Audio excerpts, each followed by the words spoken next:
Armed with its signature 96 cubic inch V-twin engine, the Harley Davidson Heritage Softail is perfect for a long afternoon ride or a quick trip around the block.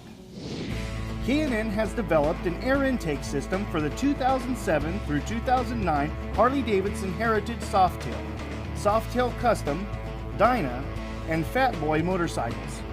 Go to knfilters.com for more information and an updated list of applications for this intake. On the K&N dyno, the 63-1125 gave the 2009 Harley Davidson Softail a 10.21 increase in horsepower.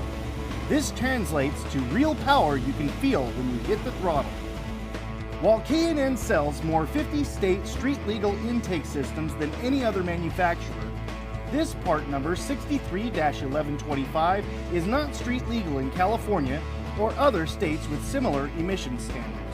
The 63-1125 features a stylish black mandrel bent aluminum intake tube as well as a chrome top non-restrictive air filter that can go up to 100,000 miles before it needs cleaning depending on driving conditions. This air intake features K&N's original million-mile limited warranty and can easily be installed on your Heritage Softail in 90 minutes or less.